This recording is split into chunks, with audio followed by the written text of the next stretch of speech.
যেটা সবচেয়ে চ্যালেঞ্জিং ব্যাপার সেটা হচ্ছে আমি গানটা কীরকমভাবে বানাবো।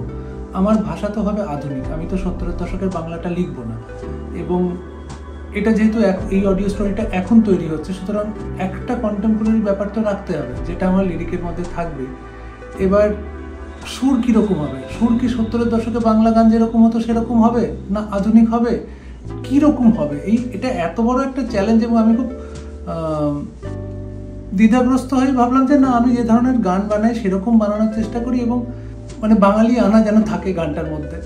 আর গিটার যখন ব্যবহার করা হয় আর কি, গিটার এখন বাংলার ইনস্ট্রুমেন্ট হয়েই গেছে আর কি, এটার পাশ্চাত্যভাবে কেউ দেখে না। গিটারের প্রয়োগ আছে এবং খুব মিনিমাল ইনস্ট্রুমেন্টেশন দিয়ে আর কি করা যায়, কারণ গানটার যে থিম, গল্পের যে থিম আর কি, এত কিছু দেখেছে একটা মানুষ, তার স্বপ্নভঙ্গ এবং তার পরিণতি, তার সঙ্গে তার জীবনের প্রেম, সেটাকে লিরিক্যালি মিউজিক্যালি কিভাবে বাঁধা যায় আর কি।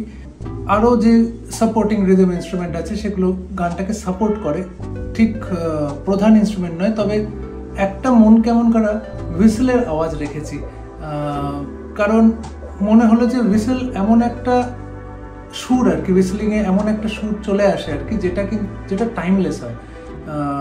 মানে 70-এর দশকেও একটা হুইসেল থাকতে পারে, আধুনিক সময়ে একটা হুইসেল থাকতে পারে, এবং সেটার কোনো পরিবর্তন নেই, এবং সেইটা কোথাও একটা কানেক্ট তৈরি করার চেষ্টা করি আমি আর কি।